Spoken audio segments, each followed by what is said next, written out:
Yeah, this looks like it should be in a movie for sure. Well, it's a 1934 Waco YMF. They're making reproductions now, but this is one of 3 originals left. Wow. So, and again, finding the rare airplanes and going through them. This was never a production airplane. You had to order one. It's like ordering a new Porsche or something, you know, so then the factory would make one for you. This one sold to Benjamin Brewster, that was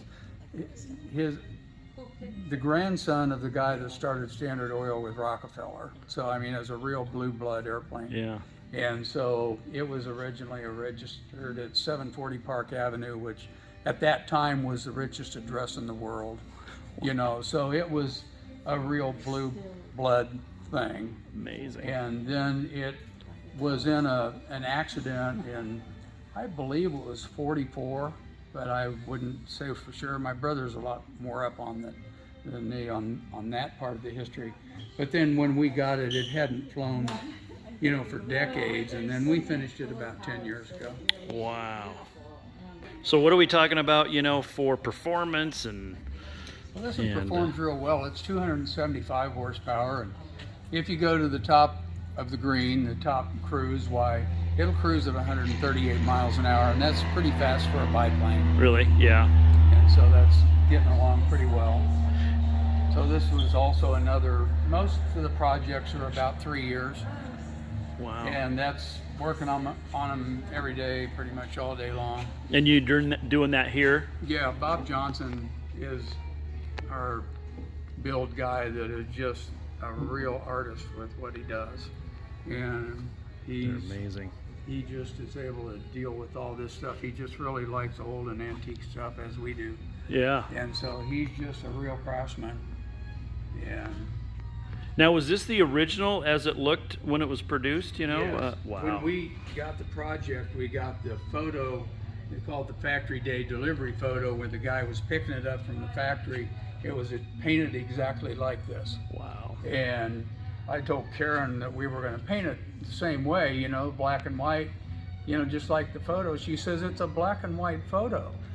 I said, well, yeah, but it says on the paperwork that it was a black and white airplane. So, but it looked exactly like this back in 34, and so they had a lot of style. Gorgeous. It really does. I mean, it has a ton of style to it. I mean, even through this video, you know, you look at, I mean, it's as good as it looks in the video, it's even better in person. I mean, it's absolutely just pristine. You know, they really are. Yeah, that craftsmanship is incredible. Now, do you ever get out and fly it every once in a while? Oh, yeah. Yeah. They fly often.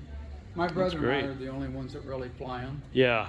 You know, he's certainly more involved in it than I am, probably. Really? Yeah. You know, so we do it together, and I like to work with my hands and do things, so I do what I can.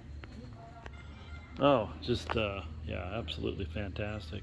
So this is similar. So when they build the full, you know, in the air shows, for example, an airplane like this, is this what they're flying, so to speak, or are those? Because you said they're kind of a custom build, or well, they're making new reproductions now, and that's what those probably are. They they probably not a lot of originals, but some of them are originals. Yeah, so this would be like a Cobra, in essence, a real Cobra versus the, you know. Absolutely. Yeah. Yeah. Amazing. So there's so many things that are kind of a dying art anymore, as far as not a lot of people know how to cover airplanes properly with the fabric, because this is a wood structure, and see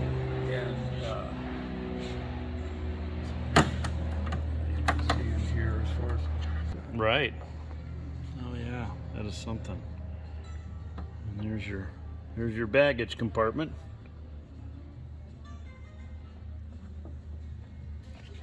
Yeah, it really is beautiful.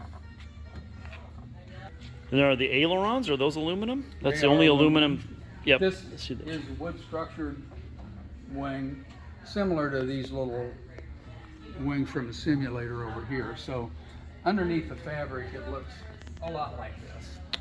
Gotcha. Just a wooden structure with the spars and the ribs. And Right. Wow. Here's your doing all your custom fab work, and oh wow, got your special tooling. Our dad bought Neat. this back in Kansas at a farm sales. It weighs 415 pounds. Wow. And it looks it. It really does. And it is heavy. Oh yeah. Boy, yeah, absolutely. And I'm sure there's just a ton of custom stuff you've got to do, obviously, in order to probably manufacturing your own parts, Yeah. making stuff that you know, really, really impressive.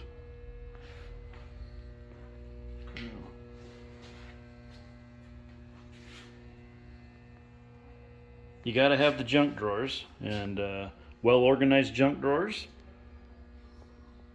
Yeah.